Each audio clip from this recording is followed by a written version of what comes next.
Thanks very much for inviting me to do this. I love spiders. So I'm Chris Cathrine. Until very recently, I was Director of Caledonian Conservation, but we've since merged with RSK Biocensus, and I'm now Technical Director there. But I'm also heavily involved with spider stuff. So I'm a council member or a trustee of the British Araneological Society. I'm involved in the spider recording scheme as an area organizer. And yeah, absolutely love spiders. I have loved spiders since I was very wee. Um, Probably around about the age of 6, my grandfather, who was a miner in the northeast of England, he would take me out setting pitfall traps to catch invertebrates, and spiders and beetles are the two sort of groups that really captured my imagination as a kid. And I've been fascinated by them ever since, which is an alarming length of time actually at this point. So yeah, Caledonian Conservation as was, now part of Biocensus, which is very exciting for me, but not the topic of the day. That is also me, with the arguably the largest species of spider in Scotland, by many measures the largest species in the UK. So spiders in Scotland don't get very big. That's the four-spot orb weaver, Araneae quadratus. They tend to be about sort of adult size in autumn, at usually wetter places. So that's at Flanders Moss, which is one of my favorite places in the world, the largest remaining lowland raised bog in Europe. But yeah, they're quite harmless. They're really beautiful. That one in particular, it makes an orb web like a garden spider, and they can be really variable in color. They can be green, really bright neon color, green, orange, red, purple, gray, brown, so many different color variations on that spider. And the largest that they have been, so they're the largest spider by weight, and the largest that has been recorded was about the size of a ping pong ball. So they do get bigger than the one there, but they're still not that big. And I have to say, I've only been bitten by spiders from the UK two times, and I have handled.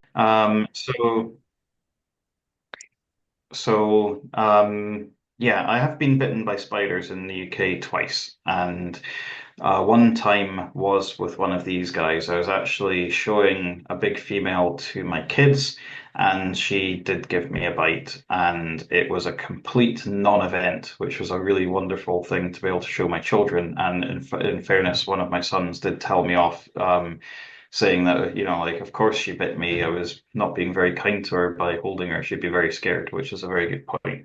But it didn't really feel of anything, and I just had two little marks on my hand afterwards. So yeah, people can be allergic to spiders as well, of course, and I clearly am allergic to that one.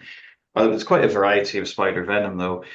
I did the other spider I got bitten by was actually an introduced species, and it's the only record of the species in Aberdeen as well, which is quite interesting. And that one bit me on my foot, and it did end up swelling up, so I had a bit of a reaction to that one. But I mean, some species of spider are less closely related to each other than we are to cows or sheep.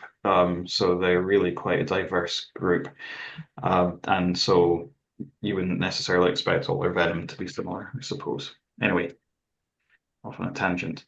That's another big spider that occurs in Scotland. That is a cave spider, Metaminardi. These live in caves, like the name suggests, or they can also be found in old buildings and ruins and tunnels and things like that, and mines, or in mines quite a bit. Um, I've quite enjoyed looking for these hibernating herald moths that Cathy Baird has been heading up projects on, because you often come across these guys in the mines as well. Um, anyway, they're relatively large. They've got quite a big leg span. They're not as heavy or body-wise not as big as the four-spot orb weaver. And often I had reports of these from people like rangers or people with that in charge of looking after old ruins and stuff like that, saying they found these giant black spiders in the dungeons. Can you come and check them out? And they do, if in fairness, in the dark, they do kind of look black, but if that's with a spotlight on, and they're really quite beautiful, with quite a lot of patterning going on when you actually see them in the light. And they also build large orb webs and catch things in these sort of really dark places. Totally harmless. And that is a baked bean spider, Distera crocata. It's also called the woodlice spider. It specializes in eating woodlice. It's got these really big chelicerae, the fangs and jaws, which it actually uses to manipulate the woodlice. It flips it onto its back so as it can then bite and inject venom into the softer underside. I'm told these can give you a nip, and I suppose looking at them, I imagine they probably technically could. But I've handled them many times and not always in great situations. Like at one event, well, literally at an event that I was at once, somebody had brought some spiders, including one of these, and it was in a container that got tipped over and it got out, and I just sort of jumped and caught it, and it didn't bite me. So. I don't know. I guess anything can have a go at you if you really push it. But most spiders in Scotland, their fangs are too small to penetrate skin. This one, not so much, but I've not found them to be particularly aggressive in my own experience. Anyway, there's an overview of what we're going to talk about. So, for the first sort of half of the evening, I thought we'll go through this presentation, which hopefully will give you a bit of a background on spiders in general, well, on arachnids in general, then narrowing in on spiders, talk a bit about Scottish spiders, um, focus in on a few interesting species. I mean, frankly, they're all really fascinating. It's really hard to pick just one or two or five to talk about. Then we'll talk about how to go about finding spiders, and then I'll go through identifying spiders a bit. Most of that part, I would say, so we'll get to the end of the presentation about there, and then we'll maybe take a brief break, and after maybe 10 minutes, we'll come back, and hopefully technology will be my friend, and we can maybe go through how to identify a specimen. Using the microscope that I have with me here. I've had a really good time of being involved in spiders. Actually, a very long time ago, I worked somewhere, and one of the other people there said I would never make money or find a job working with spiders, and to let them know if I ever do. And now I do a lot of working with spiders. I've had lots of really interesting experiences, and I actually have several team members who spend a lot of their time working on spiders as well. So it was quite possible, and I did let that person know when I started making money on spiders. Although that said, you don't make masses of money on them, but I have been very lucky to get to work with all sorts of animals that I'm passionate about. I also love reptiles and amphibians and birds in particular. But yeah, a few years ago, I had an opportunity to get involved with an Australian documentary film called 16 Legs, which is about, it's mainly about these Tasmanian cave spiders, which are really quite amazing. But they start off with a sort of global picture, and then they narrow in on Tasmania and these spiders ultimately. And they got in touch with me and asked if I would be involved from a Scottish perspective. And I'm in it for about, I don't know, 30 seconds or a minute. But it was a really interesting experience. And it's a really good film. It's actually streaming these days. So unfortunately, it came out during COVID, and it did have like national premieres and stuff in some countries, but not in the UK, unfortunately. But it is available on streaming, and they also made a split, made an extended version into a series as well, I think. So I think it's on Amazon Prime and probably other places. Maybe National Geographic, I think, did something with it. But it's narrated by Neil Gaiman, and it's got all sorts of people in it, like Stephen Fry and such like as well. Although that being said, it's the most interesting stuff, definitely the spiders. They're like dinner plate sized spiders that live in a cave. They're incredible.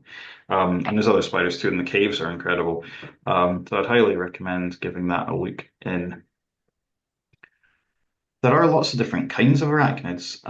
In the UK, there are several different kinds, and globally, there's even more. And I've just put a few in here that are favorites of mine before we get more into spiders and then into the UK. And this is a sun spider, Solifugae. And we don't have these in the UK, but they are pretty widespread globally.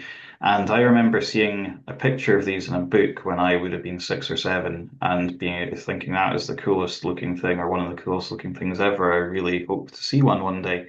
And that is the first one that I ever saw, which was when I was traveling around Africa about 20 years ago or something now, which is frightening to think. And so I spotted this quite very early on in my time over there and got really excited. And other people I was with were camping around the place. They were like, "Oh, what have you found? It must be something really cool." And they came over and saw this thing, and they're like, "What? Why are you interested in that?" And went away. But I was very happy anyway. That one is about the size of my thumb, so not massive. They can get bigger than that. And in fact, I am super lucky that I now have a pet one in my house. This is Sunny the sun spider, who is slightly bigger than my thumb at this point. They're not, although they look like spiders, they aren't. They are quite different in various ways. For example, you can see they've got a segmented abdomen, whereas spiders don't. They don't actually have venom glands, but they've got some pretty awesome chelicerae, which are the jaws that spiders have. They're part of the order Chelicerata. Um, and these guys have sort of longer legs, which they use as a sensory type. Well, the palps, I think, they're extended and they use them in a sensory type way. But they've also got these cool sticky pads that they extrude from the ends to like catch prey and stuff, which is really incredible to watch. They like stick them out, and then this wee pad comes out and gets onto the thing, and then it can't get away, and then they chop it up quite methodically with those chaucery. They're not massively friendly, incidentally. Unlike this guy, which is another pet that I currently have, which is Vinegaroon, another fascinating arachnid.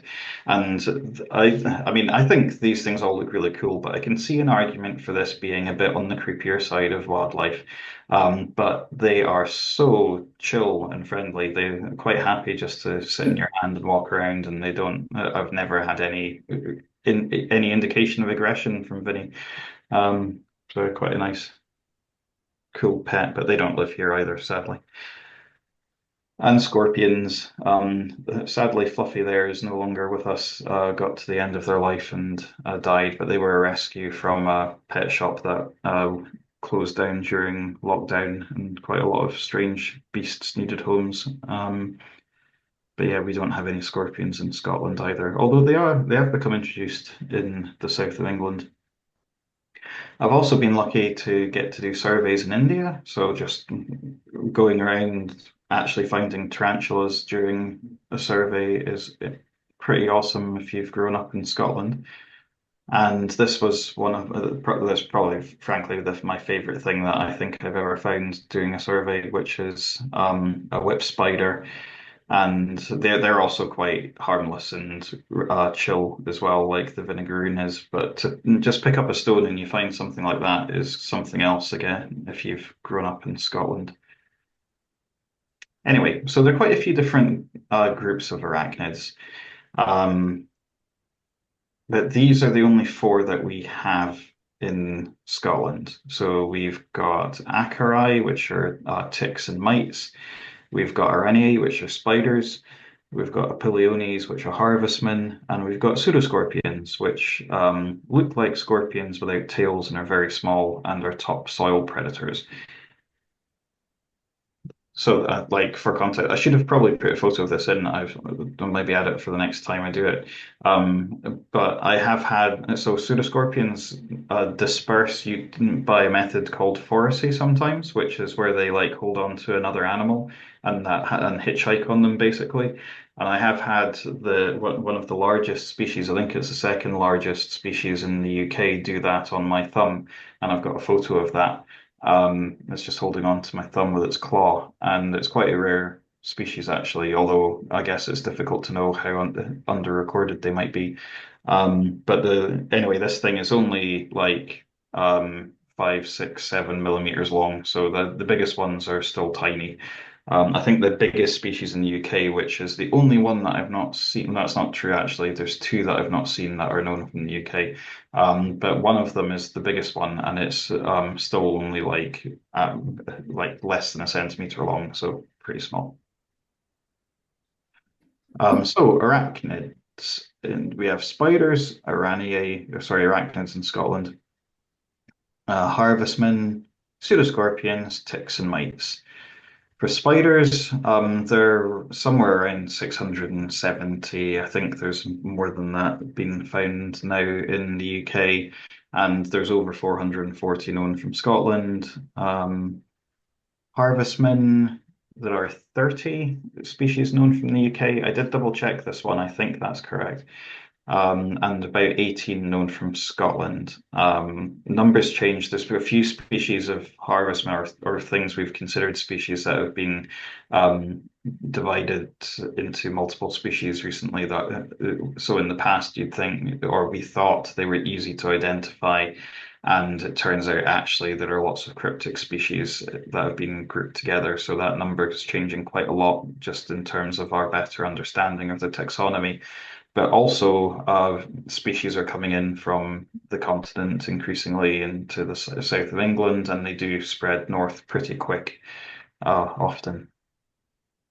The difference between, or well, there's many differences, but obvious differences between spiders and harvestmen.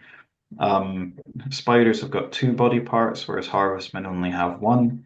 Spiders have got 6 or 8 eyes, whereas harvestmen have got two, which are usually on a turret. Um, Spiders spin silk. Harvestmen don't do that.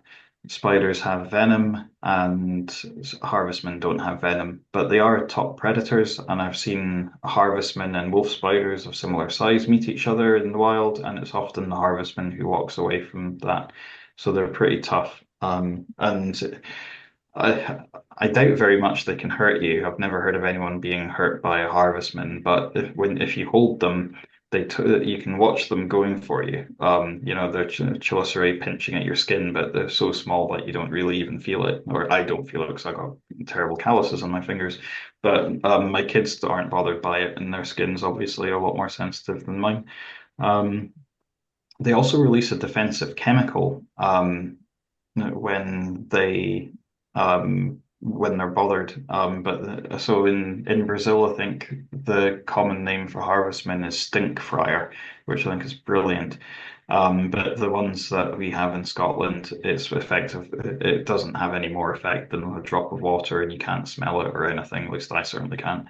So it's not much of a big deal. Although there's a Scots poem, which I don't think I've included in the presentation, which is about harvestmen called Kirsty Kringlet, which does talk about that kind of thing, which is really cute.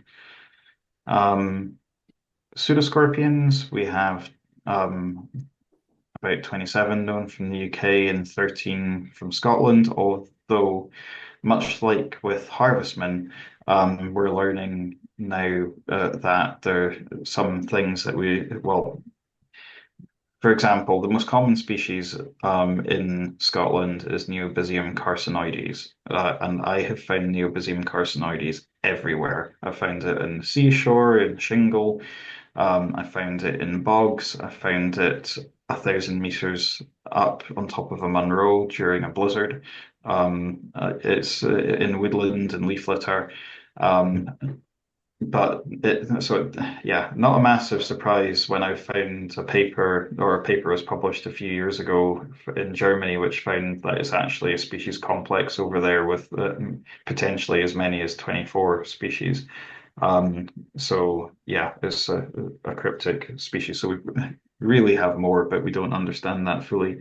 And there's also a 14th species, which I don't think has been found in Scotland, but I'd be surprised if it's not present, called Microbisium breviphemeratum, which lives in bogs. It's a peatland specialist, so I'd be really surprised if it didn't occur in Scotland. That being said, I have put quite a lot of effort into trying to find it, and also I've surveyed lots of bogs generally, and I always look at the pseudoscorpions, even if that's not what I'm there for, and I've not found it.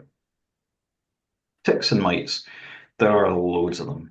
Nobody knows though, because nobody really studies ticks and mites in the UK from a purely sort of distribution knowledge type perspective. We look at them as pests and they get studied in that way. So we don't really know how many species we have. Other countries have better ideas. I think Scandinavian countries study them in a more objective, knowledge-based way and have tens of thousands known.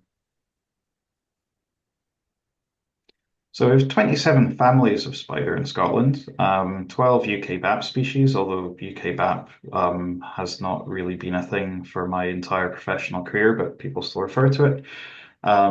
8 Scottish biodiversity list species, 16 red data book species, 58 nationally scarce species, at least 3 introduced species, and 8 species that are associated with people. And I guess with the introduced species, though, it depends on where you draw the line with things being introduced, because a lot of the spiders that we have living, particularly in our houses, were introduced, 150 odd years ago. So, that's not even that long ago. UK BAP species, a few different ones. The sort of take-home messages, those in brackets are the families, and the majority of them are Linefidae. And Linefidae are the money spiders. So those little tiny black spiders that you see. And there are hundreds of species of them. And they're actually incredibly cool when you get them under a microscope, especially males of some species. They end up with quite incredible structures. Some of them like have their eyes on stalks, and they have sort of ridges along different parts of their body that they use for stridulation and mating. They can have these really elongated palps with blades and things on them. So they are really cool, but they're also very small, and you don't necessarily notice those details. And the identification the identification keys don't really use those features. They tend to focus on the numbers of hairs on particular leg segments and how far apart they are and that type of thing. So they're a little bit difficult to get into. But once you've seen a lot of them, like I have, you don't really worry about the key very often, and you generally remember roughly at least what genus it is by looking at it. So experience is great.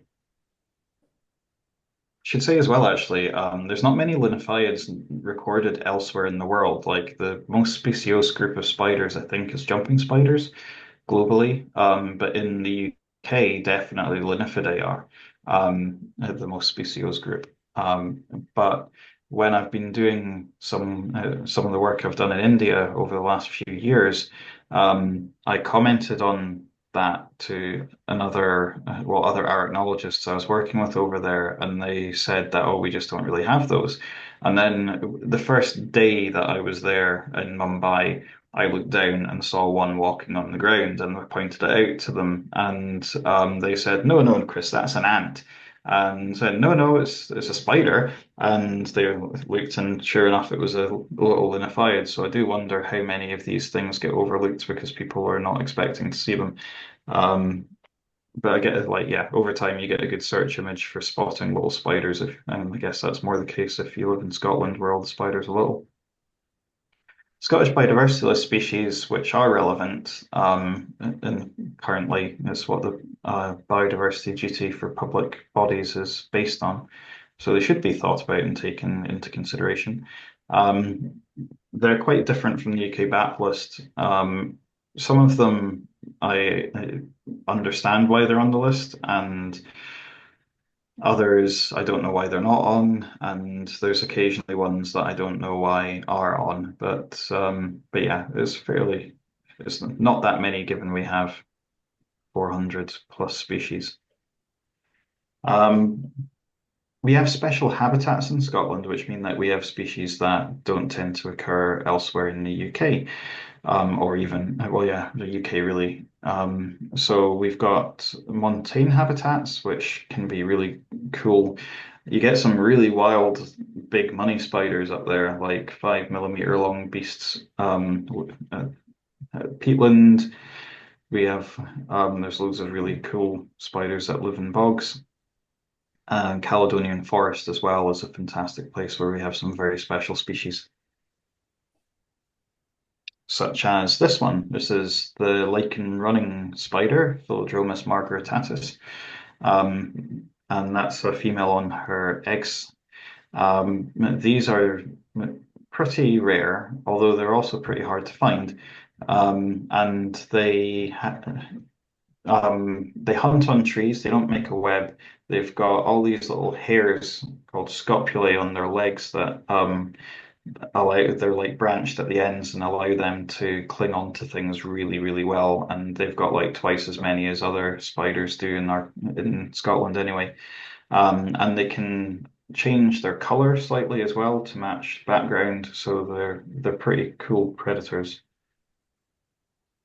And that's their distribution in the UK. It's quite disjunct. So there's, as you can see, they're sort of well, they occur in the Highlands here, um, as well as Blackwood of Rannoch, which is on the edge of these things. That picture is actually one from Blackwood of Rannoch, um, and then also in the south of England for some reason. Um, So it lives in the Caledonian forest primarily, um, and in semi-natural woodland on trunks of lichen-covered trees where it blends in very well. The first one that I ever saw actually was in a house in Nethy Bridge, on a wood panel wall that was very uniform and it didn't blend in very well with that. But they are very hard to find outside. Um, they're mature between May and August. They hunt on tree trunks, and their range has declined an awful lot since 1992. Hmm. It's Um, an ant. it is an ant. It is. Um, uh, would it be possible for people to mute themselves? Sorry. Should have asked that earlier, but we will have time for questions. Anyway, yes, this is an ant and a spider talk. This is a narrow-headed ant, which is, well, it's not technically a wood ant, but we'll call it one for sake of argument. It's easier that way. Formica, etc. And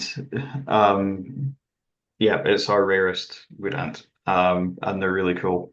But the reason it's there is because of this guy, the wild gallows spider, although that's a girl. But anyway, these spiders specialize in hunting wood ants, and so they are mainly up north in Caledonian Forest kind of areas.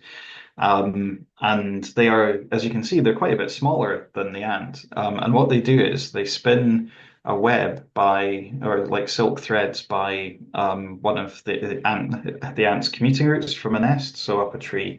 And then they themselves wait in a retreat.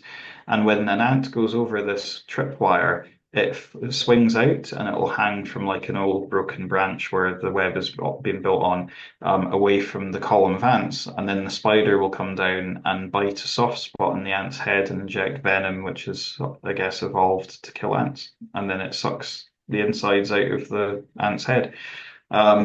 These are way easier to find than the lichen running spider I have found. Because one day I had some time up in the Cairngorms and I thought I'm going to go and try and find lichen running spiders, and I found none.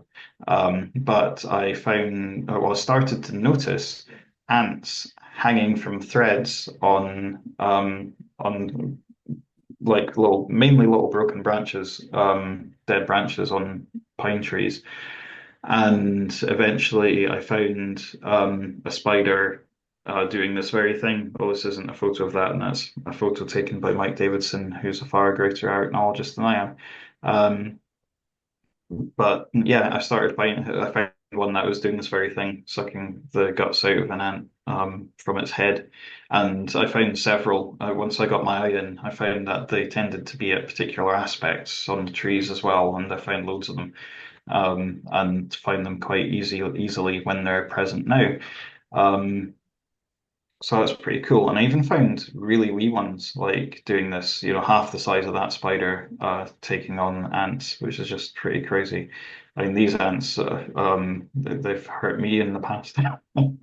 But I've stupidly stood by their nests in sandals and shorts before, though, so it's kind of my own fault. And I've done a lot of work with ants too. But yeah, they're really, really cool. They are mainly found in Caledonian forest, but wood ants don't actually just live in pine forests. They also live in mixed and deciduous forests, broadleaf forests. So it's much harder to find there, I think. Like they don't make so obvious mounds. And certainly there's an interesting site I surveyed a number of years ago where there was kind of um, a broadleaf woodland hitting pine woodland, and the wood ants were actually traveling. So there were nests in the broadleaf woodlands where the ants were also traveling into the pine woodland to collect material. So they obviously like pine to make their nests, but they were using other stuff too. Anyway, long and short of it is that I have found Dipena torva in birch woodland before. So that it is in it's not always in pine basically, and that was an accidental find where I was looking for something else. And I was beating and sweeping birch trees. What was it I was looking for? A stonefly or a caddisfly, I think. But anyway, I came across Dipena torva there, so it does occur in other places, and that's its distribution or known distribution at the moment. And yeah, they're mature June to September, and they prey on wood ants, and they're RDB2, fairly rare. This is one of my favorite spiders that I've had the good fortune to work with, and it's a special Scottish spider, but it does occur elsewhere in the UK. It's the bog sun jumper. And I think jumping spiders are always cute, right? And I quite like their neon, and they're really iridescent in the sunlight. So if you do get them out in the sun, they can kind of all different purples and blues and greens shining on them. And I've had the pleasure of finding them for filming for Chris Packham stuff and interviewed about that too, which was really fun. At Flanders Moss, which is um, a recurring theme in my life, and it's a really great site. And this is actually, well, it's a triple SI for various things, a site of special scientific interest, and one of the features is the bog sun jumping spider. And if honestly, I can find them there anytime. The weather conditions on that day were not the best for finding them at all, but they're pretty findable with the bug vac. Um, that's their current known distributions. When I started working with those spiders, they were only known from like 7 sites in the UK at most. Well, actually, when I started, probably four, like one in Wales and three in Scotland, I think. Um, but they are now known from many other places. And I think vacuum sampling, so using a leaf blower to suck bugs up, has really, really helped improve our knowledge of its distribution. It's by far the most effective way of finding it. Um, Anyway, in Scotland, they live in Stirling and Falkirk, also Dumfries and Galloway, actually. And that's a picture of the sort of place that they would live. I think that's Ocht or Tyre Moss, which is another bog near in Stirling where they occur. And that is a close up. So they tend to live in these Molinia tussocks.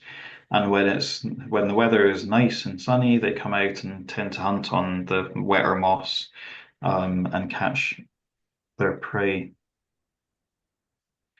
So yeah, they're known from Stirling, Falkirk, and Dumfries and Galloway, and in the Curran lowland raised bog. And they're mature April to July, but actually they've been found, I think, now into October. So they hang on in there. And another species of Heliophanes, which also lives on bogs and looks very similar.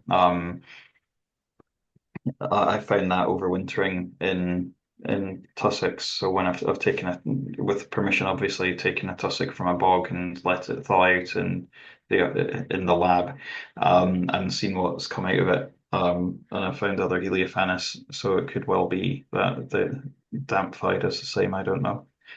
Um, Claudiona, oh, sorry, there's someone wanting in. There we go.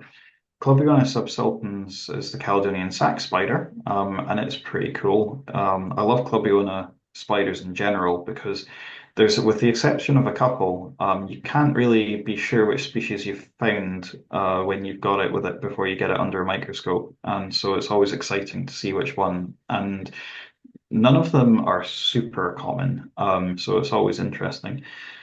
But these guys are pretty rare. The Caledonian sac spider. It's associated with Scots pine, and it's found under bark and in pine litter. This is its current distribution, so up in the Highlands. Um, that is not the best picture. I do apologize. I'm not the best at microscope photography compared to a lot of other people, and that was a while ago. But anyway, this is what it looks like. But what's really cool is the palps, and so the palps are the arms on a spider, and in adult males, they're modified into secondary sexual organs, which are really useful and important for identification. And on this one, you get that wonderful sort of harpoon shape, which is distinctive to um, Clubiona subsultans. And Clubionas are all have these really cool kind of protrusions, but that is a pretty awesome one. Finding spiders. Where can you find a spider? You can find spiders anywhere, and you can find them anytime. One thing that you can be guaranteed to find is a spider. If you want to show kids something and get them excited, go looking for bugs, and I bet you'll find a spider. Uh, Inside your house, they're all around. And if you go outside, there's still spiders all throughout the year. There are some spiders that actually have their adult. So most spiders are adult between sort of spring and autumn, with autumn being the peak for adult spiders. However, there are spiders that are adult throughout the whole year. You can find adults. There are spiders that are only adult in winter or unusual times of the year as well. So there's always spiders, maybe just not as many. It's a bit like moths, it's always moths. Um, And there's a smaller peak in late spring or early summer as well, where particularly you get quite a lot of like wolf spiders as adults then. But yeah, some species break the rules, and you can have multiple generations. So some species, particularly with money spiders, will have multiple adult peaks through the year. And other spiders can be quite long-lived. So like house spiders, males live for 1 to 2 years. They reach maturity at 1 or 2, leave their web, go looking for a mate, and if they're lucky enough to survive mating, they will die the next time they come to shed their skin because they can't shed it over the palps. However, females can live for like 8 years or whatever. And you never see them unless you move your furniture. You can find spiders in a variety of ways. That's using a pooter in the Caledonian forest. So a pooter is a way of collecting spiders without hurting them. If we were in person, we'd probably do this during the day and we'd all go outside and find spiders now. Um, so basics for finding spiders, for active searches in particular, would be a hand lens, times 10 is fine. And um, Pooter. So that's a more professional pooter, and that's a perfectly adequate and serviceable pooter that I'd usually use with people on a training course or whatever. So it's basically a container with two tubes going into it. One tube has a valve on it, and you put the other tube against the spider and you suck it in, and that allows you to collect it in a gentle way without damaging it. Um, it's very important to check that the valve is indeed in place, though. You would not believe how many spiders I have swallowed. I had quite a funny one actually. I was doing a survey of spiders at the Botanic Gardens in Glasgow, and I had a pooter malfunction and was sort of like coughing and spat a spider out just as a couple came around the corner in the gardens, and they just looked at me like, "What the heck is going on there?" And I just said, "Oh no, it's all right. I just swallowed a spider," which in retrospect probably didn't make a lot of sense to them either, but they moved on quickly. Um, yeah, that's me putting on a shingle on the Solway. That was a fun one. You can also use giant tweezers, it turns out. These things are sold as tarantula tweezers, and until recently, I'd never used them for that purpose. Apparently, they're good for feeding tarantulas, and it turns out that indeed is correct. But they're really good for collecting bugs, and really small ones because they can be so gentle with them. So I discovered this personally. I imagine there's many discoveries, and I really think a great thing to happen one day would be a get together or conference of invertebrate workers where we could all talk about the different methods we use to catch things and traps we've developed. Because I think everybody goes off in their own directions, and there isn't a lot of that comparing of experience. But anyway, once I was doing a survey at Leach up in Westeros, which is a like 1,000 meter tall mountain ridge. And I was camping on top doing that. And one day I went up to do the job to look for the spiders, got to the top and realized I left my pooter in my Land Rover down on the road. And it was quite late. There was no chance I was going to go back down and get it. But I had these with me, so I gave these a go. And I was just picking up stones and things, and you can get those in tiny cracks. And there's loads of money spiders in these places. And I was just taking the money spiders out of the cracks. So they've become my preferred way of catching spiders on mountains. Anyway, there's pitfall traps. So. Um, this is how I started catching spiders, I guess, except not quite like that. Um, but you basically, when I was a kid with my grandfather, we'd get a cup and we'd dig it into the ground, and then come back in the morning and see what was in there. And often it was like one very well-fed centipede. But if you're doing it more professionally, I suppose, you can use chemicals. So generally what you do is you put 70% antifreeze in with a drop of washing up liquid to break the surface tension. But then I think it's important to put a lid on it of some form, and there's lots of different approaches to lids. This is my preferred approach, which is chicken wire that's wrapped around the cup and dug into the ground as well. So it's very difficult for an animal to remove it. There are also two kinds of antifreeze, one of which is more harmful to mammals and more attractive than the other one. I can never remember them though, but if anyone is ever interested, feel free to email me and I can check the names and let you know. Um, but yeah, they can be quite good for catching things over a period of time, especially think that nocturnal species that are ground hunting that you wouldn't otherwise find.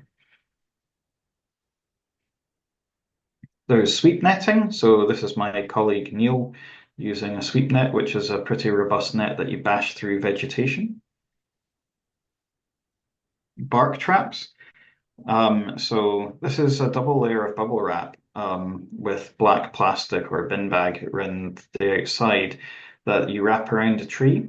And then animals that would normally live in the cracks and underneath the bark end up over time, like a month or so, moving into the gaps between the bubbles in the bubble wrap. And then you can come back and take that off the tree and open it up and see what you've got.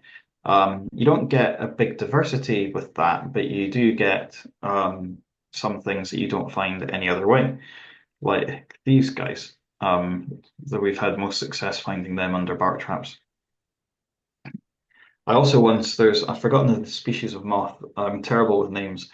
But a species of moth that lives in cracks of bark that's remarkably large. When I was doing surveys in England, I took one of these traps off and just got absolutely bombarded by all these moths. It would be something that looked fantastic in a horror film, but it was actually quite tickly. They all end up with my shirt. Um, Nest boxes, I think these are often made as kind of bee nest boxes. But they're excellent at finding spiders. In fact, they're a really good way of finding female Clubiona subsultans, the Caledonian sac spider, it turns out. And the reason I started using these for spiders was because I was doing a couple of jobs at the same time. One of them was a survey for a solitary bee called, was it Osmia sonata? And I was also doing a survey for the Caledonian sac spider. And I would find a report about the bee, which used these to try and find the solitary bee, and they were not very successful. But in the bycatch, they had loads of Clubiona subsultans. So I thought I'd give that a go. And yeah, very effective at finding females because I guess they go and make a retreat there, whereas the bark traps are much better at finding males. 'Cause, males will be ranging looking for a mate. So a combination of bark traps and those nest boxes is quite a good way of finding both male and female Clubiona subsultans. Bark brushing, so taking a stiff brush to a tree, you can dislodge things between the cracks of the bark. And that's bug vacuuming. These days it's just a leaf blower with a net. You can buy nets that can go on don't know what's going on there. Go on the end of these things, and so you basically suck it's like an industrial pooter or petrol powered pooter or whatever. You can get electric ones as well. I've used electric ones on Isle of Man quite a bit actually. They're not quite, I don't think they're as effective. You don't get as much. But they're still good. And yeah, so you do a bit of sucking, get the net, tip the net into a tray, and then you can choose which specimens you want to take, which I think is really good because a lot of the other methods we've looked at are not very selective. You just end up with everything, and you can't identify spiders unless they're mature mostly. So a lot of the immature spiders that you get are just from yeah, they've just died and they're not necessarily of any particular use that way. And I feel bad about that. So yeah, I love bug vacuum. I'll probably be on my memorial plaque or something like that. Malaise traps. Malaise traps are a flight interception trap type thing. They catch flying insects, but they also catch a lot of spiders, which climb up and end up going into the thing. Harvestmen as well. And I've been asked to identify bycatch quite a bit. But they catch a lot of the same things. And the samples are massive, like so much stuff to go through. So it's not something, I mean, it's not a collection method that I think I've ever recommended personally. I've never had it makes sense for sort of long-term scientific studies and things, but the amount of effort and the amount of death is, yeah, I think you need to have a good reason. But for long-term academic studies, it does make sense because you can get really good time series data sets of when and that you can compare between years and months and whatnot. Sweeping water, there are spiders that actually hunt on the water. There's a spider that lives in the water as well. So sweeping does catch things. So that's the pirate otter spider, which is the spider I have most frequently been asked to give to other arachnologists for their reference collections. I find them a lot because I do newt surveys as well, and they're always running around the surface of the water. But they're pretty cool. There's actually so its name that one the pirate otter spider's scientific name is Pirata piraticus, which is pretty cool. But there are actually several species of Pirata, and they're quite interesting because which ones you find in a place are kind of indicative of how wet it is. And on, for example, peatland sites, that can be a really useful indicator. And we also have raft spiders in Scotland. They're quite rare, and they're quite a good sized spider that you find hunting on water. So a bit onto identification-y type stuff now, I think. So spider anatomy, we've talked a wee bit about it. This is a picture from the Collins Identification Guide by Robert Switch. I would highly recommend as a good starting point. It covers everything except for money spiders, and you'd be able to use it to identify them to species. There's also the Wild Guide to British spiders, which is a fantastic book and it's got wonderful photos and amazing information in it. But it doesn't include the information that would be necessary to take a lot of them to species level. with confidence. But if you could buy two books, I would buy both of those. If you just want to look at nice pictures and learn about spiders, but not look at them under a microscope, get the Wild Guide, definitely. But if you want to look under a microscope, then there's no substitute for Roberts. And then if you really want to take it further, there's like a three-volume book that does cover money spiders as well. Um, but yeah, what's most important for identification, though, um, are to species level, are the palps in the male spider, because they will be modified, and the epigyne of the female spider, which is the female genitals, although not all spiders have these complicated epigynes. So there are some spiders where to get a confident identification, you need to find a male. And sometimes epigynes there's more overlap between them, between species than there is with the male palps. Male palps are always distinctive. But I would say when you start identifying spiders, probably it's easier to identify females because it's easier to manipulate a female into the right position than it is to manipulate a male with the palp to get that lined up and right, like with the book. And it's always worth remembering that the books show two-dimensional representations of a three-dimensional structure, and how they have been drawn may not necessarily correspond with how you see things. I find making a sketch is always very useful, my own sketch, and I find that the features that are emphasized by Roberts are not always the ones that I notice. And there are other books from other countries and websites that I'll mention that can be useful too. Anyway, we have two suborders. Megalomorphae are also known as Orthognatha, and Araneomorphae, also known as Lepidognatha. Megalomorphae are the tarantulas and similar spiders, and Araneomorphae are everything else. The most obvious difference is that the tarantulas, the megalomorphae, their fangs bite backwards, and their endomorphae fangs sort of pinch inwards. We have one species of megalomorphae in Scotland. It's only known from Dumfries and Galloway, and it's Atopus affinis, purse web spider, and they're pretty cool. I've actually put quite a lot of effort into trying to find them in Dumfries and Galloway and haven't succeeded. But I think one of the sites has been turned into houses, and I don't know what. Yeah, the other one I couldn't find them.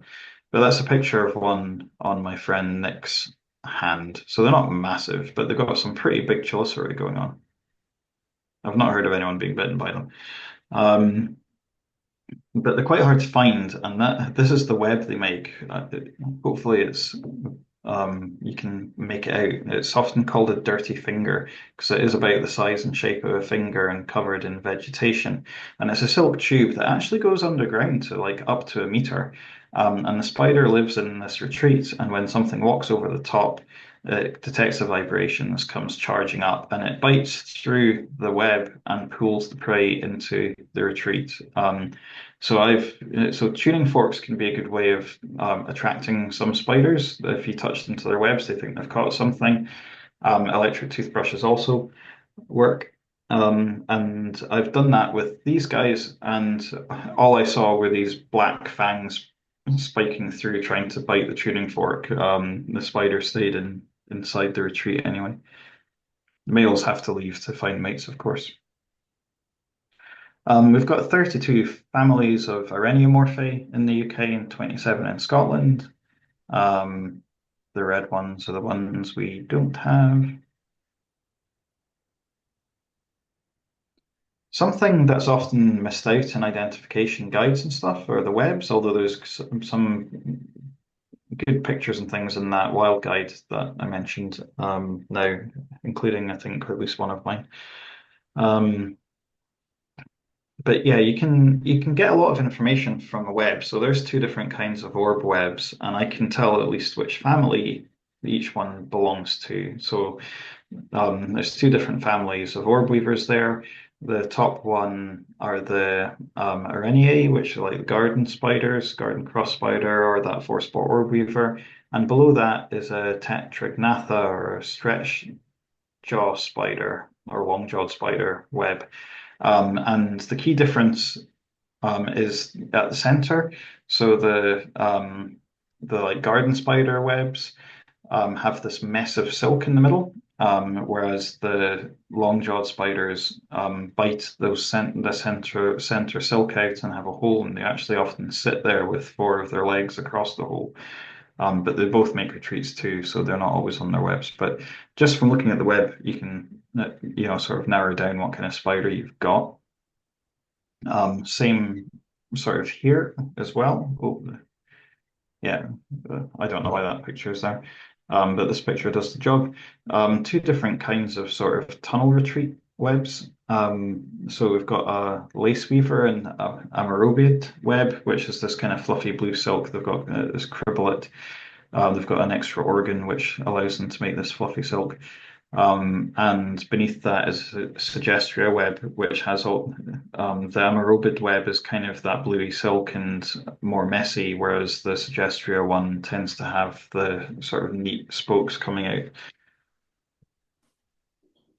And yeah, there's a couple of different kinds of webs there too, a kind of different kind of a mess of webs. And the two families that make these webs are very similar in appearance, I think, or I found them similar in appearance when I started identifying them, but the webs are quite different. So we have a theridid web and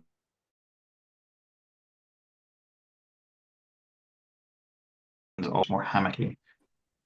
And there's also other ones here. So that's actually a ladybird spider web. It's like they live in a tunnel as well, a burrow, and they have this sort of silk platform with vegetation on top. We don't have ladybird spiders in Scotland though. That is a nursery web spider on her nursery web. So they like carry their egg sacs in their jaws, and then when they are nearly ready to hatch, they make a web around them and they guard them and they guard the babies for as long as they can as well inside the nursery web. That does have the spider there, but you can sometimes go into a dark place and there are these ping pong ball sized egg sacs, and that indicates there are cave spiders and they can last a long, long time. That's actually a zebra spider retreat. So I found that in doing some woodland surveys, which is quite interesting. So we jumping spider, that one. This is a lantern spider, a Greca egg sac in the Caledonian forest. So webs you can tell a lot from webs. Also, if you look at eyes, I found these the most useful when I started learning how to identify spiders. Spiders all have quite different eye arrangements, different families. So on sort of top left, there, what do we have? Jumping spider, a wolf spider underneath that. Underneath that is a orb weaver. And then there's Clubiona and Naphosid spiders, which you can tell apart by those sort of slanty eyes or not, which is very helpful. Colors are something that can be helpful, patterns, but also not necessarily. So were we doing this in person and we went out to catch spiders, I'm pretty sure we would end up with a lot of Metallina. So all of these spiders in this picture, although they vary in color, are the same species. So the patterning and color of spiders isn't always useful for identification. Well, not to species level anyway. There's actually, interestingly, it's quite fun. So there's two species of Metallina as well, which look very similar, but are tellable, apartable from a marking on their underside, but it's a very small marking if you know where to look. But yeah, shape is also useful. So different families of spiders have quite different shapes. There's a woodlouse spider, Dysteridae, a running crab spider, Philodromidae, daddy longleg spider, Phocis phalangoides, which is Phocidae, jumping spider, Salticidae, a crab spider, Thomisidae, um, and that is a theridid, which have quite globular abdomens. But I find that lignophiids can also kind of look globular too. Oh, and it's just a reminder that you never know what you're going to find. So just throw another spider in there. I found that spider, Nigma puella, the bleeding heart spider, in 2018 at Flanders Moss. And yeah, sorry about the alcohol preserved specimen. The living one was like green with a red dot on its abdomen. Um, but they anyway. Um, this spider I found at Flanders Moss, and that was about, well, over 300 miles away north of the nearest record of it in the UK. Um, elsewhere in the UK, it'd only been recorded in gardens, not in lowland raised bogs, although I actually found it on the edge of the bog in the woodland. Um, so that's its currently known distribution. I have since gone back to Flanders Moss and I found more of them. So it's not the case that it was just a chance finding of one that had come up on someone on holiday. Um, so they really are there, and it's not the expected habitat. Although when I dug into the literature a bit, I found that it is found in Ireland, where it is associated with bogs. So, yeah, whether or not it might be cryptic species, I don't know, but it's you never know what you're going to find. And this is another you never know what you're going to find. This is a wandering spider, Phoenicia boliviensis, which came in with some bananas in Aberdeen, just to be stereotypical, or Aberdeenshire. It wasn't actually Aberdeen itself. That got sent to me by a university that has a contract with local authorities to identify things that come in with bananas or other fruit. And they don't have anyone on staff who does spiders, so they send them to me. So yeah, this is not the kind of spider that you get here. It's from a family called Tenidae, which we don't have. They're relatively big and they can be medically significant. They do cause painful bites, those, but as you can see, it is quite dead.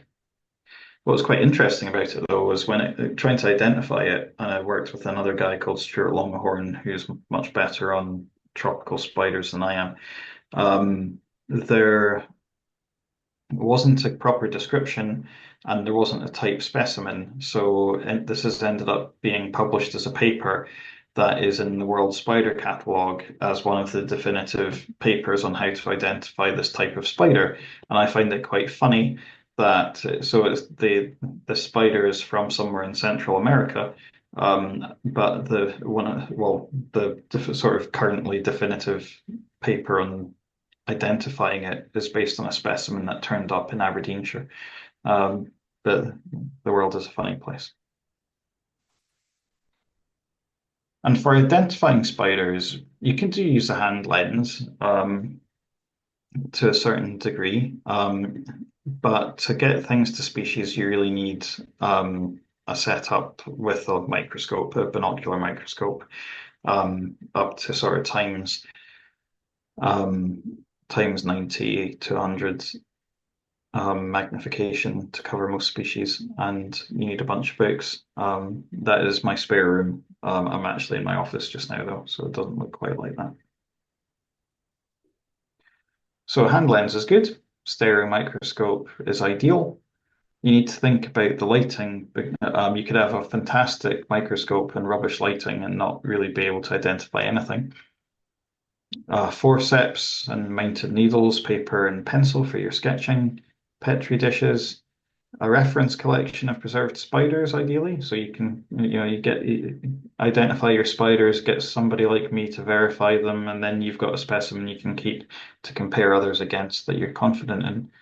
A book a friend of mine gave me about spiders in St. Vincent and the Grenadines says to preserve them in very strong white rum, but I don't think we can get rum here that's strong enough. So I would recommend isopropanol or ethanol at 70%. Isopropanol you don't need a license for, whereas ethanol you do. Isopropanol you can buy as rubbing alcohol in some pharmacies and stuff, so it's a lot more available than ethanol. There are debates as to which are better, but I've been using isopropanol for 30 years and it's been fine. Um, you need books. So the 1995 Roberts book is great if you want to get things to species and you're starting out.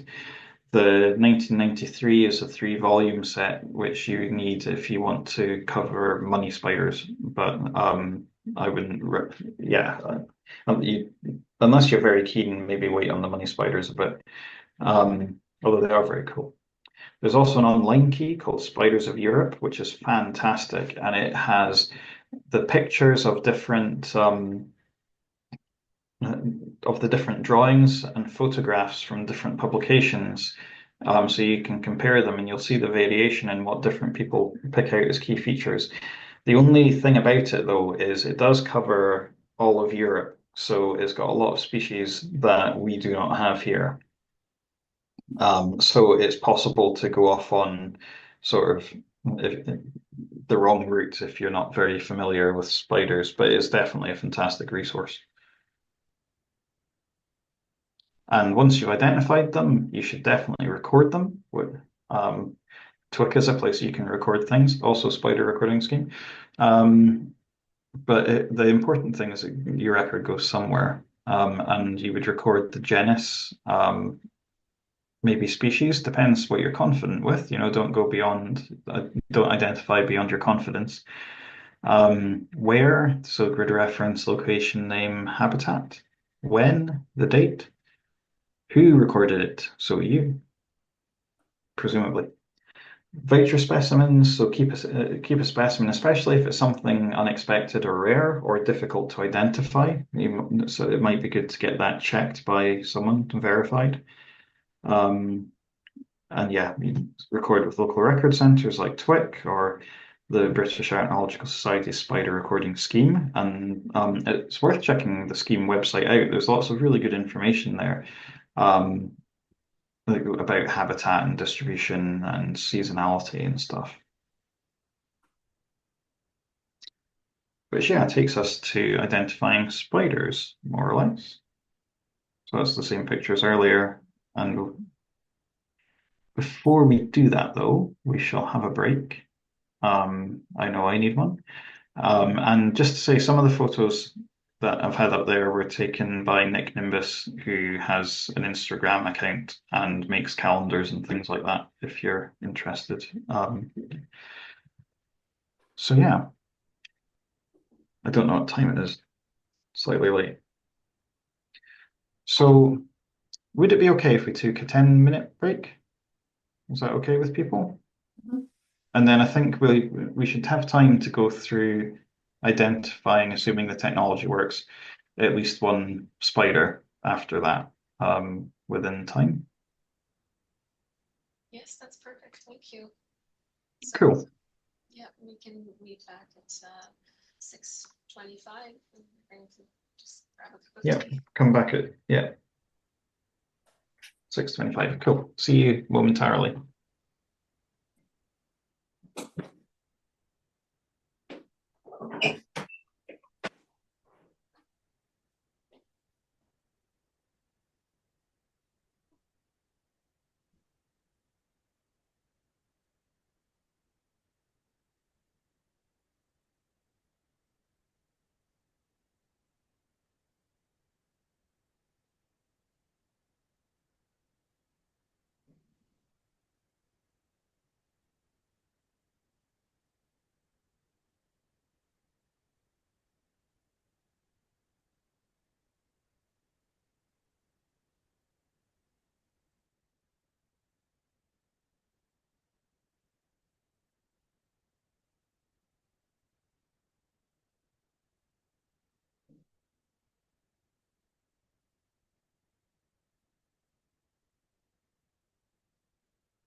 Are we good to carry on?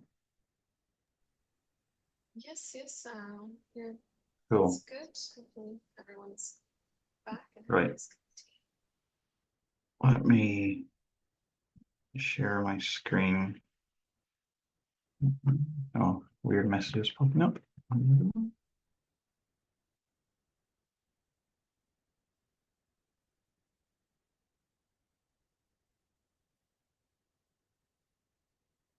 Okay, can you see my screen? There should be like a spider and a book next to each other. Cool. I'm going to make you all small because it's too much going on my screen, so I won't be able to see you. So if there's a problem, shout. So first of all, I just thought I would show you this. So this is from Spiders of Britain and Northern Europe by Mike Roberts, which is a book I would highly recommend that you get. Um, but so I need to make one of these. I've not made one of these since I was a kid, actually. I'll maybe do that with my son, and then it can be an example one. But it's a way of examining spiders without killing them. So you get two plastic pots or cups, and you cut a hole in one of them, and on the other one you put something soft like polystyrene, and then you can put cling film over the top of this one. And if you catch a spider and have it in on the polystyrene, you can then push that, or you put it into there even, and you can then push that against the polystyrene gently to hold it still to have a look at it. So you could have a go at identifying house spiders or something gently that way, without killing them. And personally, I only kill spiders these days if it's for a purpose that I know is going to benefit their conservation, um, because it must really suck for the individual spiders. Um, but that's where I've gotten to, and we all have our own views on these things. So I have here a spider, which hopefully you can see. I'm sorry, it's not always the clearest. I'm gonna try and get something better because there are better things available these days. Um, but I'll do my best. See if I can. And I'm afraid the software that I'm using for the camera I've not used before because the old software is not compatible with the newest version of Windows. Um,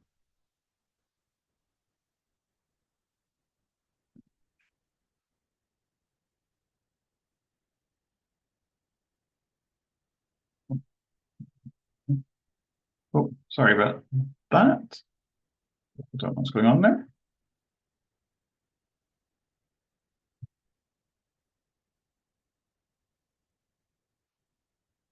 Sorry, just restarting the camera. I don't know why it chose to go away.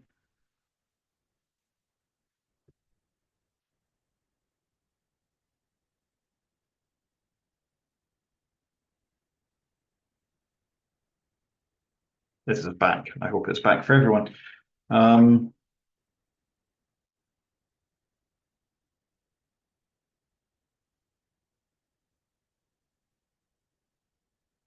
I think it's adjusting itself for brightness. Anyway, so we have a spider. I don't know. And the first, if we use Roberts, it goes to a key. I don't know how familiar people are with keys, but in this one, it's largely dichotomous in that you answer one way or the other. But there are a few bits where it does its own thing.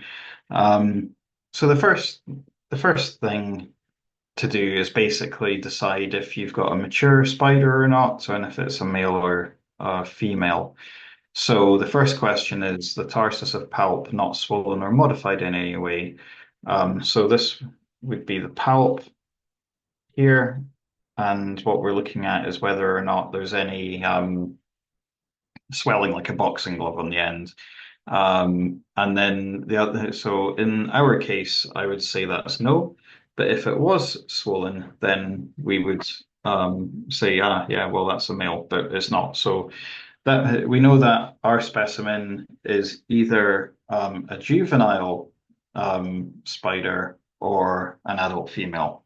So the next thing to do is to turn it over and see if it has an epigyne.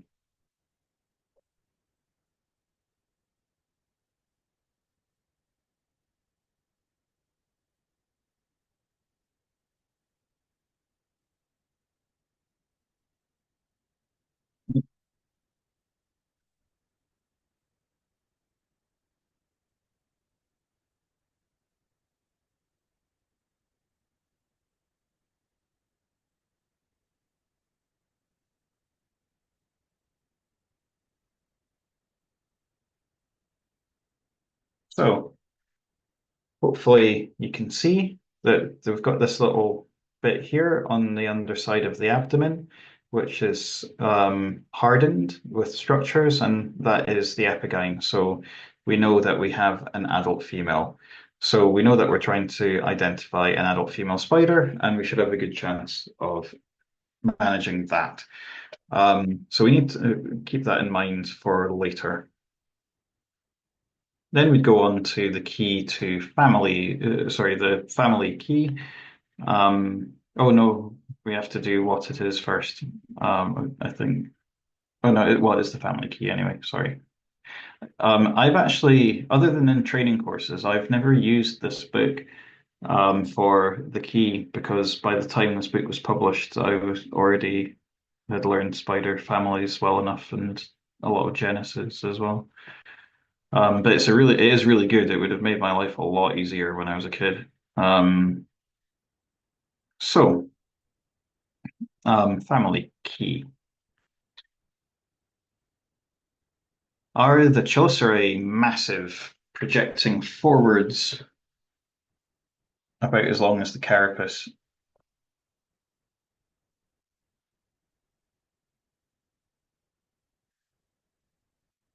So, yeah,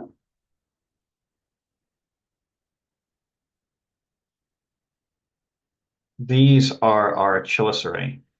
They don't look to me as if they are pointing backwards, and they're not particularly massive. Um, so the other option is chelicerae large, small, or projecting, but articulated for inward and outward pincer movement. So do they pinch together? And there are questions about spinnerets, but if you've got this, the chelicerae, that doesn't really matter. Um, so I would say they're pinching together. So I would say this is um, an Araneae spider, or Lepidognatha is what it's called at the time of this book's publication. That is one thing that can be a bit tricky, not just with spiders, but with invertebrates in general, is that terminologies for orders, families, genus, species do seem to be undergoing a fair bit of change at the moment as people have been looking at taxonomy a bit more. So you can go through a book like this from 30 years ago and come out with an answer, but then have to do a bit of Googling to work out what the thing's called now. Cribellum present, anterior, yeah, so anterior exponus.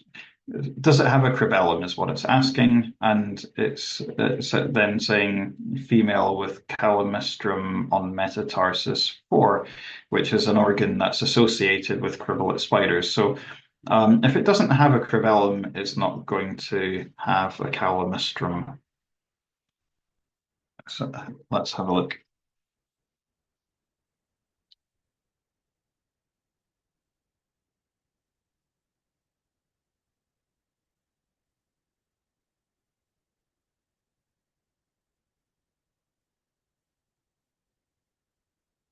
Well, I should say this spider is actually 15 years old in the alcohol. So this is isopropanol. It seems to be working.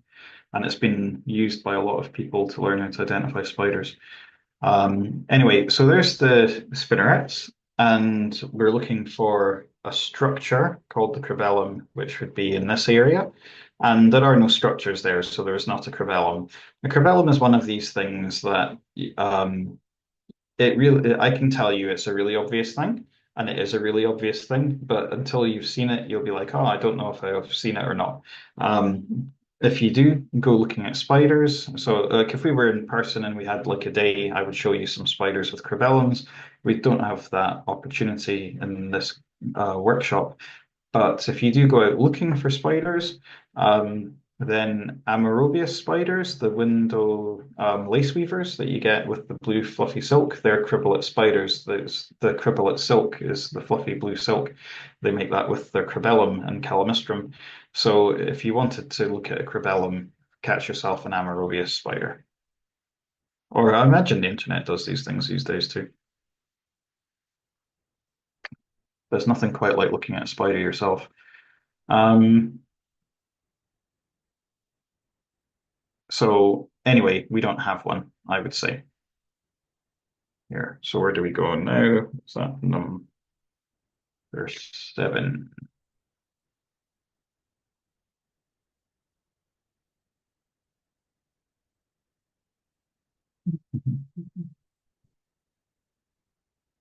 Okay. Spider with only 6 eyes, easily seen from above in a fairly compact group. Male palpable organs relatively simple, no epigyne in adult female. Well, we have an epigyne, so that can't be correct. Um, Spider with 8 eyes, sometimes in rows together, sometimes widely separated. Male palpable organs relatively more complex, which is very helpful. I mean, it is definitely the case. You really can. The male palpable organs in haplogyne spiders are very simple, but that's a matter of comparison that you need experience to recognize. Um, Relatively more complex adult female with epigyne. We know that she's got an epigyne, so it must be that. Let's go to number 9.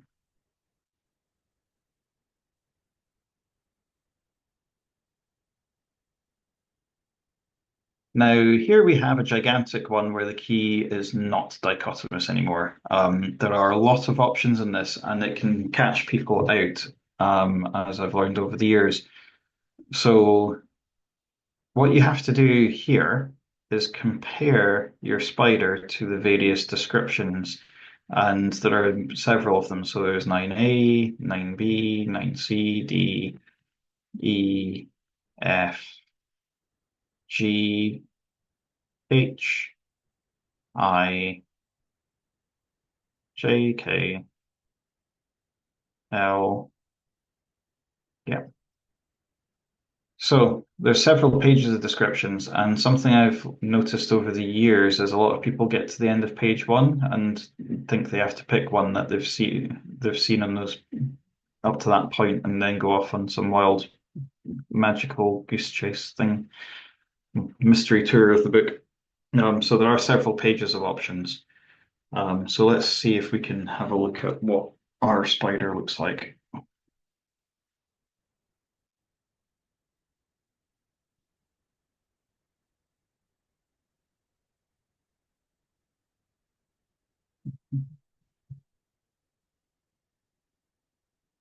But not just.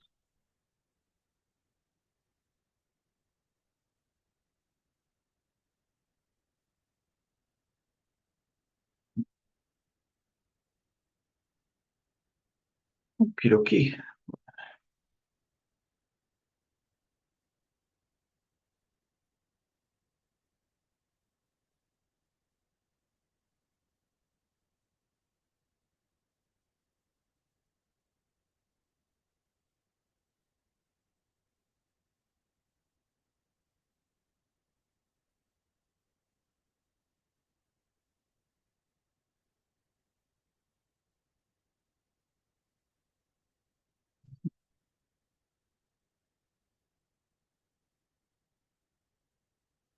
Right.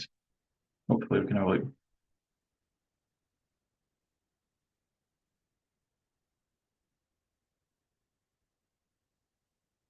Okay, so I think we've we can at least see the eyes there. So let's maybe have a go at doing this with eyes. So there's one, two, three, four eyes, and then although it's difficult to see, there's one, two, three, four there on the face just above the chelicerae as well that are smaller.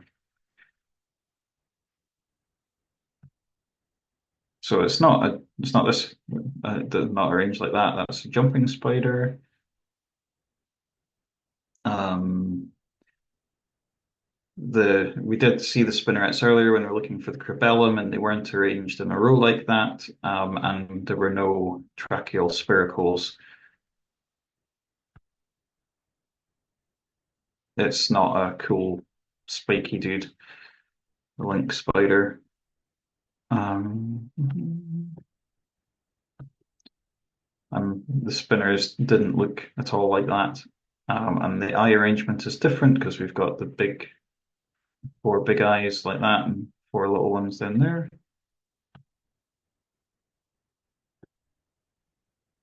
This is looking promising.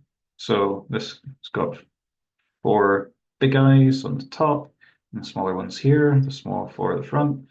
So I'd say out of what we've seen so far, that looks very similar to the spider we have here, but it's worth checking the others.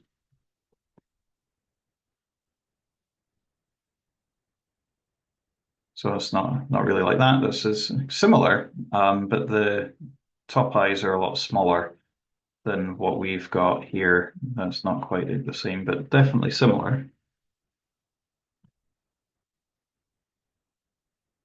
Nothing like Zoridae.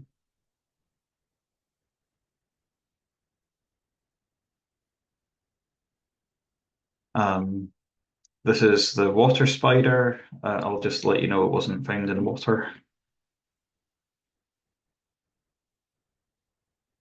And we don't have these tracheal spiracles. There's no structures that we could see on the underside of the abdomen other than the epigyne.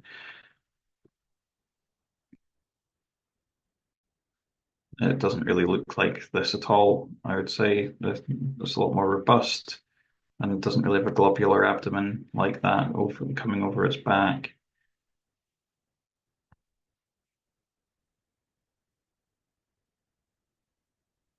This is the family of spiders that include house spiders. It doesn't look to me to be like a house spider, and the spinnerets were not arranged in the same sort of way. So I think it did fit a description. I think there were two it was similar to, but one that fits it better than the other. So I do think that the eye arrangement is similar to Pysauridae, but I don't think it's as close a match as Lycosidae is here. So I would go to check out Lycosidae. Of course, you might make a mistake, in which case it's worth making a note of, the steps you've taken to get to where you're at. So as you can go back and try a different route, a bit like a find your own adventure book, until you find the right answer. But I'm going with Lycosidae. So that says to go to page 209.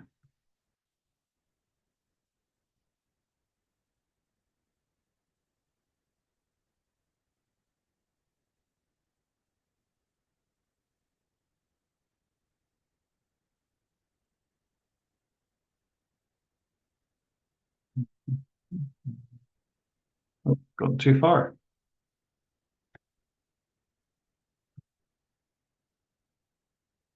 Here we are.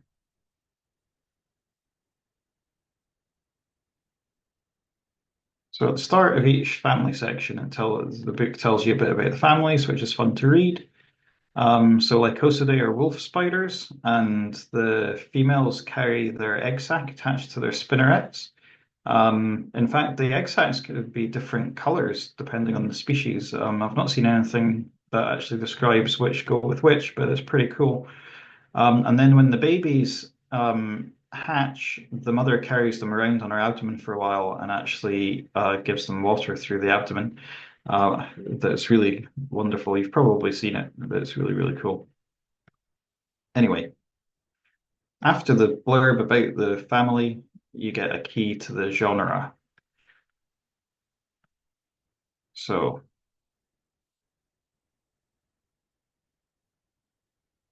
are there any white bits on the palps? No. So, patella of palps not white. Height of clypeus at least twice the diameter of an anterior lateral eye. So the clypeus is the face, which is the gap between the jaws and the eyes, basically. So it can be a bit tricky to see. I'll see if I can arrange the spider so as you can.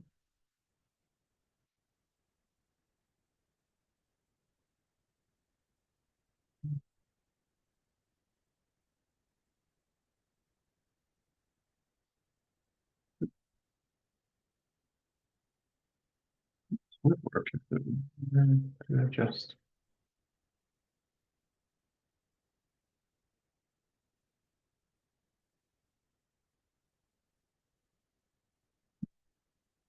Sorry about this.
So it's this bit here, and I'd say that it is at least twice the diameter of an anterior lateral eye.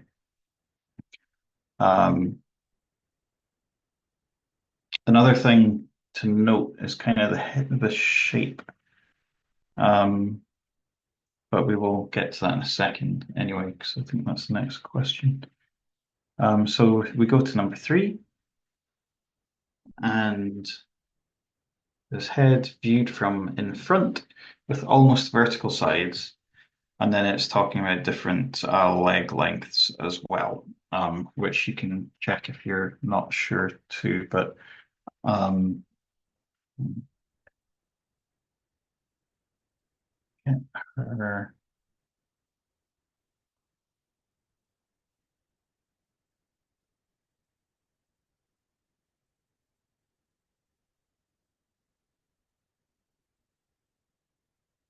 So her head is very steep. Oh, there's a better view of the clypeus, so we can see there is. I can get a needle, or in fact, I can do it with the pointer, can I? So there is a gap. Um, it's a big enough gap of the clypeus. It's big. So we can also see though that the sides of the head are very steep, so um, they're not sort of more gently sloping. They are very steep. So I would say that this looks like Pardosa, which is to page 213. Again, if you take a note of what you've been doing, you can go back and check yourself. Much like the family sections, you get a blurb about each genus, which is really interesting.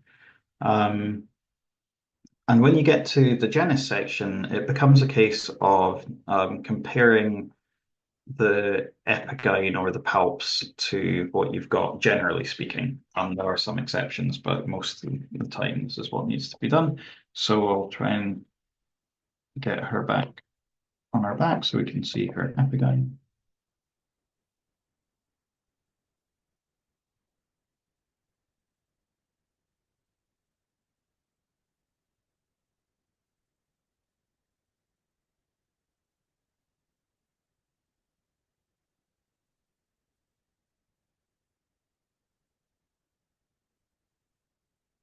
There we go. That's actually pretty good. So again, we're looking at, oh, sorry for knocking the table there. There's the epigyne. So these are the diagrams of the epigyne. So what we're looking for is a diagram that looks like what we have here.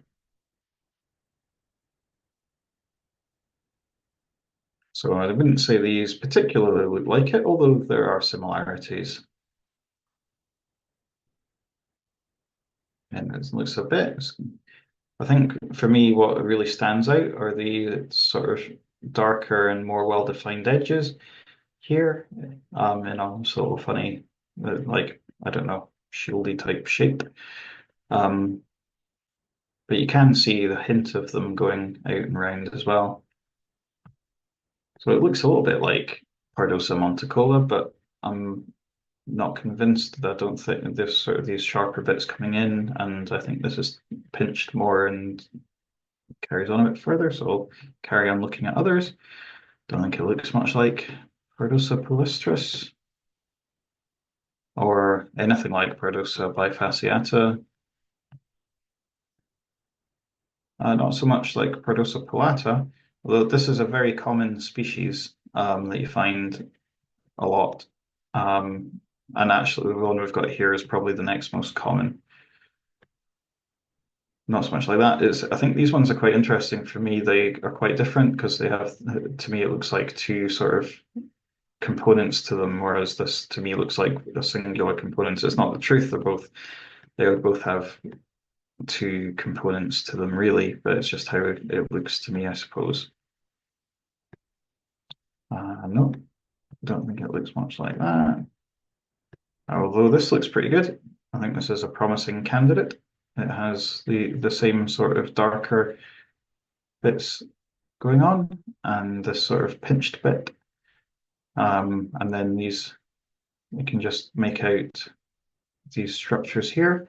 So I think that looks like a very strong candidate, Pardosa ammentata, but I'll just go on and check just in case there's something more similar. Pardosa nigriceps, not so much. No, Pardosa lugubris does have some similarities, but it's clearly quite different with these bits arching up and these bits there. So I don't think it's that. Also, that's quite a rare spider, although common in Caledonian forest. Pardosa hortensis, no, it's got quite an elongated bit at the top, which we don't have. Quite a wide bit here, whereas ours is narrow. And that's very different, I think. Very narrow comparatively, and that's similar to the previous. Carrying on in that theme, and now we're at the end of that genus. So I think that having looked at all of that, I am happy to say that this is a female Pardosa ammentata. And I guess if you're not very experienced, it would be good to then check that with someone who's a bit more experienced, and you can keep the specimen and have that to compare against any future spiders that you get that might be similar. You might get one that's slightly different, and then you'll be able to go, well, it's almost the same as this as Pardosa ammentata, but slightly different. I think is actually Pardosa palata or something like that. So I think that brings me to the end of what I was planning to show everybody. So I'm just going to stop sharing.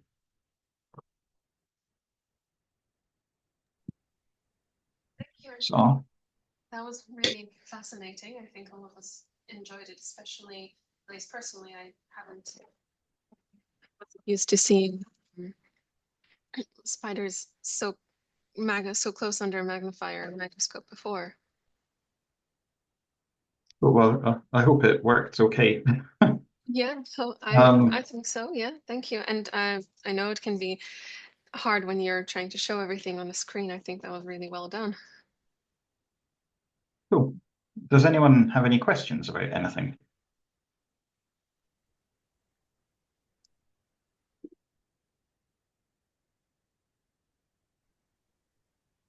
No? I had a question. Um, so So when you were talking about the spiders biting into the ant's head and then sucking out the ant's guts just from the top of the head, Yeah. they must have like a really strong like sucking apparatus to just suck up the guts all the way I through the guess so. body. I mean, they do have like digestive enzymes that they inject as well. So and they wait Okay. a while, and it takes a long time for them to do. But Okay. I imagine they do have they must have quite strong sucking apparatuses.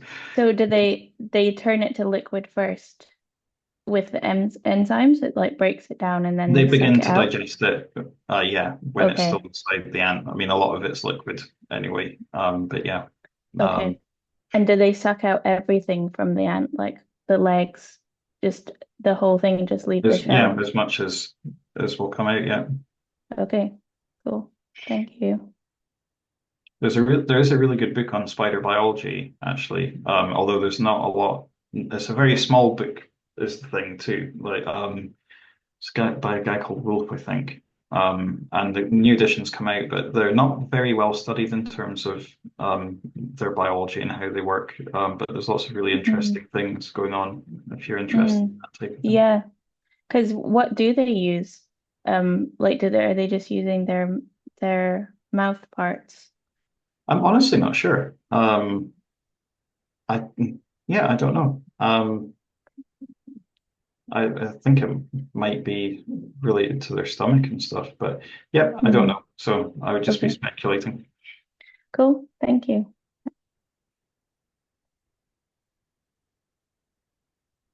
Any other questions?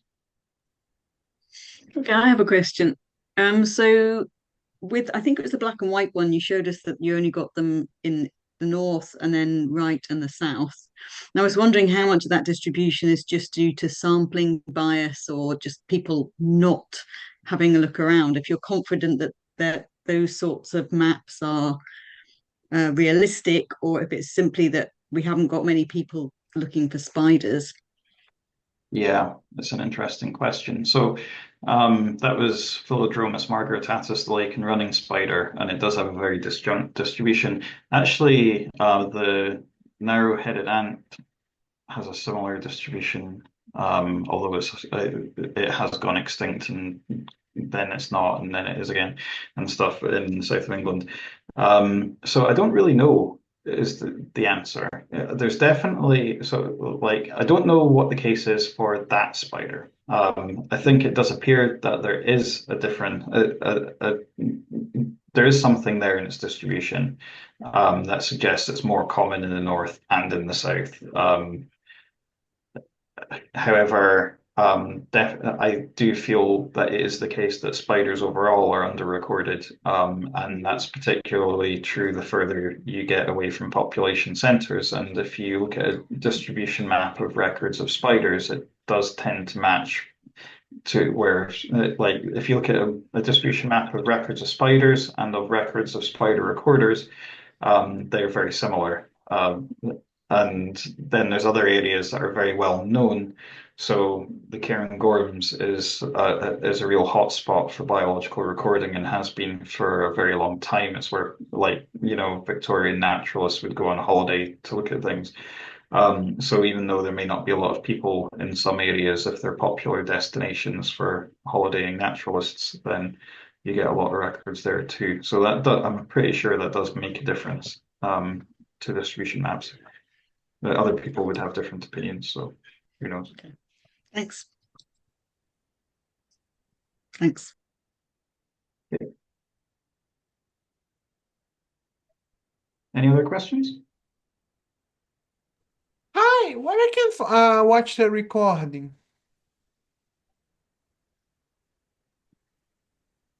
Hi. So the recording will be made available on Twig's website and YouTube in a few days, shortly.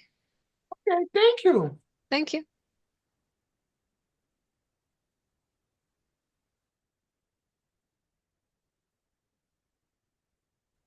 I have another question.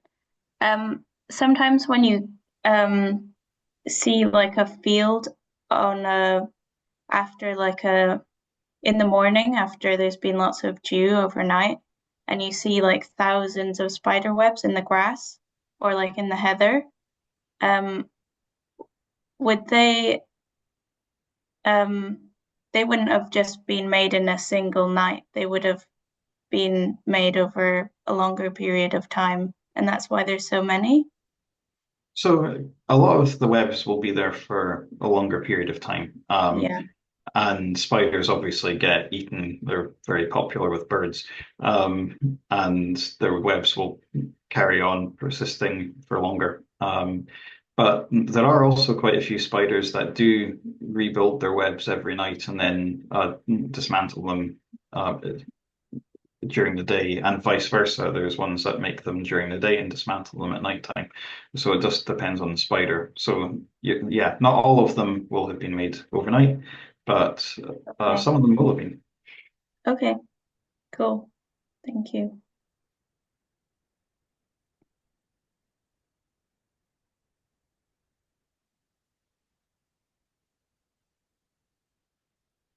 Any other questions? Traditionally, you hear about spiderlings climbing up a stalk of grass and wafting away on a wisp of web. What proportion of spiders actually distribute their young like that? And what are the other means of distributing juveniles? Well, so it's not just juveniles that do that, adults do it too. And it's called ballooning. And there's quite a bit of research done by somebody in England a few years ago, which found that it's actually using some kind of electrical interaction that's caused. So it's something to do with electrical charges that would be beyond my ability to fully understand. And so it's the interaction with the charge of the silk with the charge in the air that causes the spider to go into the air, which is just mind blowing. And some quite large spiders are able to do it. Like, you know, I've seen videos of crab spiders that are maybe the size of my thumbnail doing it. It's pretty amazing. And so you do end up, like when I do surveys on tops of mountains, I find quite a lot of spiders that are traditionally lowland species that have ended up getting dropped off there that don't survive, and their young don't survive to the next year. So lots of spiders use that as a method of distribution at different stages of their life. Other methods of distribution, walking, although web making spiders are not very good at walking off of webs. Their feet have evolved to be well adapted to walking on silk and aren't so good for walking on other surfaces. But other spiders that don't, live in webs and are more active hunters are pretty good at distributing on foot. And I guess they also can end up hitchhiking with other animals. I'm not sure if that's deliberate, probably accidental. Probably not as deliberate as a pseudoscorpion. But yeah, I guess, and their eggs can end up being laid on things that get moved around. Right. Thank you.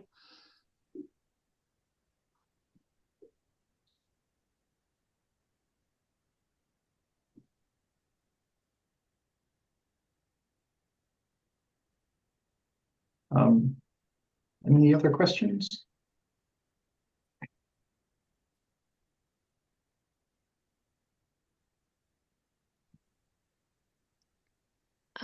Okay, I guess if there's no more questions, we can probably end the webinar here. We say thank you very much. Thanks everyone for attending. Yeah. Thank you. We hope you enjoyed it. Thank you. Yeah, thanks for having me. It's been fun. Thank you, Chris, for giving us this fantastic talk about Scottish spiders. I think many of us didn't know the amazing diversity that there actually is. Cool. It's always a pleasure to talk about spiders. Great. We hope to see many of you at our future events as well. We've got events coming up is a Cemetery Wildlife Watch workshop in Edinburgh. We've got a fungi workshop coming up in March, and also a pollinator workshop. So really continuing the theme of creepy crawlies, let's say, except for the fungi. But yeah, so we hope to see many of you at future events. And you're always welcome to join our mailing lists or become members, which is just £5 for the year. And you get prior access to event tickets, event bookings. Thank you. Thank you, everyone. Thank you, Chris, and have a good evening. Thank you. Bye-bye. Thank you. Bye.